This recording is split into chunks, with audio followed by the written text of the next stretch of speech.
Hey, what's going on, everyone? Welcome back to the channel. Today we've got a World War II classic. We're gonna do a paratrooper static line jump out of the C-17 Globemaster III.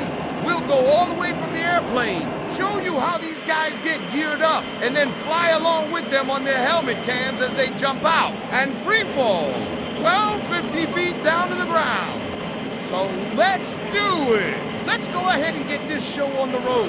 The first thing you need to know about this aircraft is an S, not your typical helicopter or even cargo plane like a C-130.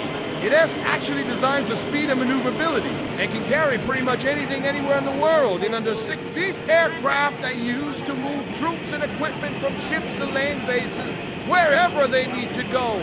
And so these paratroopers will board the C-17, which we'll be showing here in just a minute. They'll board right at the back where there's this massive ramp. Now this ramp is lowered and these guys are gonna drop straight down onto the ground. So, unlike a lot of other cargo planes, this one actually has a ramp. We'll see that coming down in just a second. But when they're flying in the aircraft, it's like any other flight. You know, they might play some music. They might make announcements. But really, it's a tense moment because everybody knows once that ramp opens, it's for real. The first thing you're gonna notice about this clip is there's no engines. That is because these paratroopers do. Y'all don't want to mess up the wind underneath the aircraft while they're trying to jump out. That would mess up the airflow and cause the aircraft to maybe swerve or dip or something like that. So typically, when you're doing these kinds of jumps, the engines are gonna be turned off until the aircraft is on the ground again.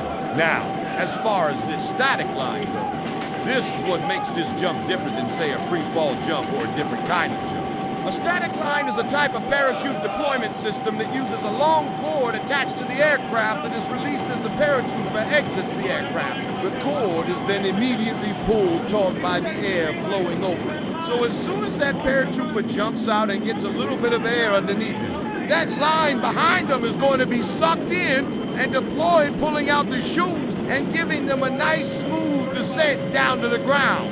Now these guys use this method because it takes a lot of the guesswork out of a parachute jump. Instead of having to pull the ripcord manually, it's done for them, and it allows them to maintain a constant speed down to the ground. Next up, let's take a look at the actual jump itself.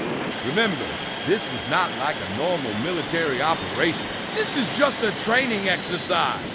So although there are tens of thousands of paratroopers in the U.S. Army, typically they don't jump out of perfectly flying C-17. More often than not, they might be in combat situations. So this is the best case scenario for a paratrooper. Now, when these guys are getting geared up, you're going to see them inspecting their parachutes. They're checking their helmets. They're making sure everything is secure because when you're falling 1250 feet, there's not a whole lot of time to fix mistakes. So before the jump, you're going to see them doing a buddy check. They're also going to be doing a safety check with their jump master. And you'll see that the aircraft itself is also rigged up for this. There's static lines running everywhere. This aircraft could probably deploy like 50 paratroopers at once if it wanted to. Now, when the order's given, you'll see all these guys just start filing out of the back of the aircraft. They're moving pretty fast, but it's all very orderly.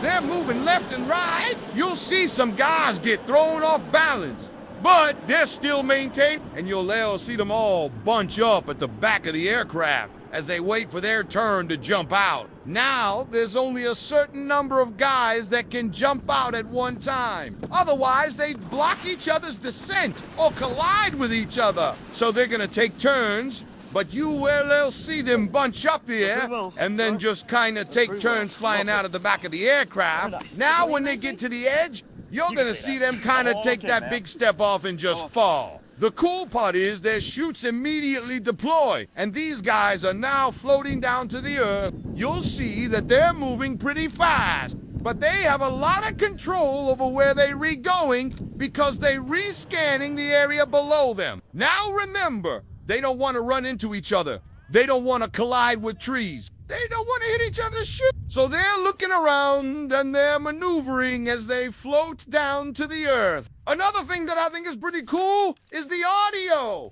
You're gonna hear the wind howling as these guys fall. You're also gonna hear them talking on their radios and calling out their position.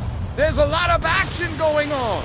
Once they get to the ground, these guys quickly separate themselves into their individual paths. And you see them starting to get their bearings and then orienting themselves with the rest of their team. Now, the cool thing about these jumps is that these guys are trained so well that as soon as they hit the ground, they just pop right back up and they're ready to rock and roll. You will see a lot of them hitting the ground hard and then just kind of rolling to dissipate that energy. And then as soon as they hit the ground, they're getting back up, dusting themselves off and getting ready for whatever mission they're about to go on. I mean, that is the definition of professionalism. That is the definition of training. These guys literally hit the ground and without even dusting themselves off, they're back in the fight.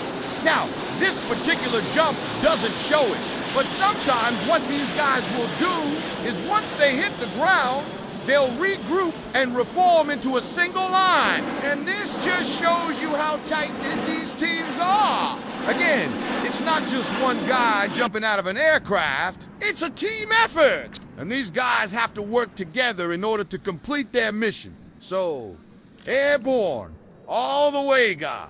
What did you think? How about that helmet cam footage? Did you enjoy seeing the jump from the perspective of the paratrooper? I thought it was really neat.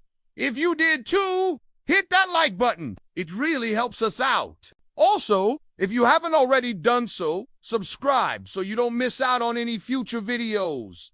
Thanks for watching. I'll see you next time.